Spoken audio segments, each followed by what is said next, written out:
আসসালামু আলাইকুম। আশা করি সবাই অনেক ভালো আছেন। দুদিন ধরে আমার মেয়েটা অনেক অসুস্থ। তো ওর জন্য মনটা খুব খারাপ। আমরা ওরকম ভাবে মানসিক ভাবে ওরকম ভালো নেই। কিছুক্ষণ আগে ওরে ডাক্তারের কাছ থেকে নিয়ে আসছি। ওর ঠান্ডা, জ্বর, কাশি। এই আজকে ২ দিন ধরে ও ঘুমাচ্ছে না।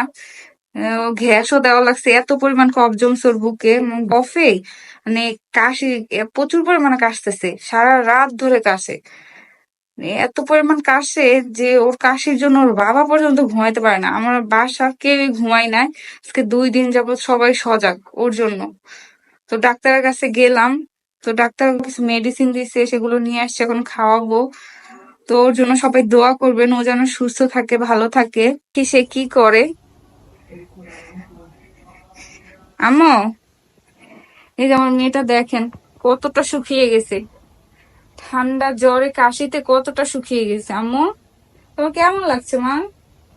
চোখগুলো দেখেন পুরা লাল হয়ে গেছে। চোখগুলো, ওর চোখগুলো পুরা লাল লাল হয়ে গেছে। সেও ঘুমাচ্ছে না আজকে ২ দিন যাবত। শুধু বলে যে আম্মু আমার এমন লাগতেছে কেন, আমার তো খারাপ লাগছে কেন, আমার ভাল লাগছে না। আজান দিয়ে দিছি কিন্তু এখনো রান্না বান্না কোনো কিছু করা হয় নাই। জিয়াউর রহমান স্যারকে দেখানো হয়, তো ছোট থেকে ওকে জিয়াউর রহমান স্যারকে দেখায় আসছি। ইনশাল্লাহ তাকে দেখানোর পরে আমার মেয়েটা সুস্থ হয়ে গেছে। তো আজকেও নিয়ে গেছিলাম তার কাছে, তো সে কিছু মেডিসিন দিয়েছিল। এই যে এই মেডিসিন গুলো ওকে দিছে। উনি বলছে যে ইনশাল্লাহ এই মেডিসিন গুলো খাওয়ালে ওনাকে পুরোপুরি সুস্থ হয়ে যাবে। তো এখন দেখি মেডিসিন গুলো খাইয়ে, আর ওর পাশাপাশি ওকে গ্যাসও দিতে বলছে। ওর প্রচুর পরিমাণে গ্যাস হয়েছে। ও বুকে কফ জমাতে ওর গ্যাস দেওয়ার দরকার আছে, তা না হলে ঠান্ডাটা যদি গাড়ে আসে তাহলে নিউমোনিয়ার সমস্যা হতে পারে। আমার মেয়েটা এখন খেলা করতেছে বসে বসে। আম্মু, তোমার ভাল লাগতেছে না? শুধু খালি বলে যে আম্মু আমার ভাল লাগছে না, আমার এমন লাগতেছে কেন, আমার ভালো লাগছে না, আমার এটা হয়েছে কেন, ওইটা হয়েছে কেন। কিছু খাবা না? হুম, ফল দেই, ফল এনে দেই। কি ফল দিব? আঙুর ফল। আঙুর ফল এনে দিব? আঙুর ফল তুমি খাবা? হ্যাঁ, আঙুর ফল খাবা? আচ্ছা, এনে দিই। আর আম্মু রান্না করে তুমি বসে খেলা করো, ফল খাও, ঠিক আছে? তো এখনো রান্না হয় নাই, তো রান্না করতে যাব, দেখি কি রান্না হয়। মেয়ের জন্য কিছু ফল নিয়ে আসছি, ওকে ফল খেতে দিব। এই যে খাও, আঙুর ফল দিছি, খাও। খেয়ে দেখো তো মিষ্টি কিনা। লোকটা তো বললো এগুলো মিষ্টি হবে, খেয়ে দেখো তো, বিসমিল্লাহ বলে খাও।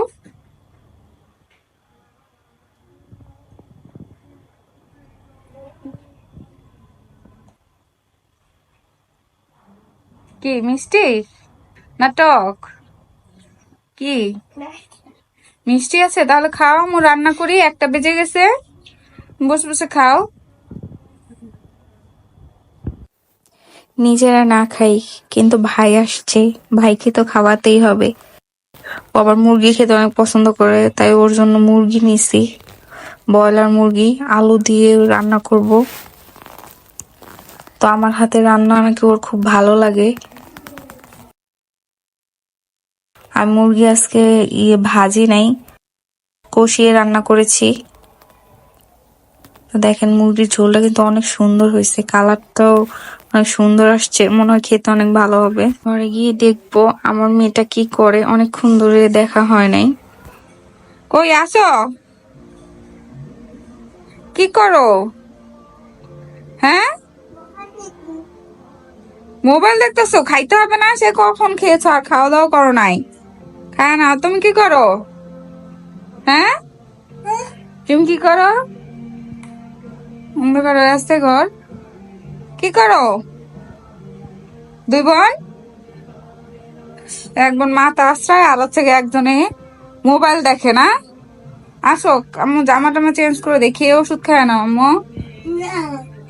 তো রান্না শেষ করলাম, এখন মেয়েকে খাওয়াবো, খাওয়া ঘুম পাড়াবো, তারপরে আমি হচ্ছে গিয়ে আমার নিজের কাজ করব। তুমি খাইছো? তুমি খাইছো? তুমি গোসল না করে কি দেখেন, ওর মাথা কিন্তু চুল নাই, মাথা আশ্রাইতেছে। চুল হচ্ছে গিয়ে ছোট ছোট, সে মাথা আশ্রাচ্ছে। চুল আছে? হ্যাঁ, আবার দেখেও তাকায়া। আসো আম্মু, আমার মেয়ের জন্য সবাই দোয়া করবেন। ওরা দুই বোনই অনেক অসুস্থ, ওরা যেন তাড়াতাড়ি সুস্থ হয়ে যায়।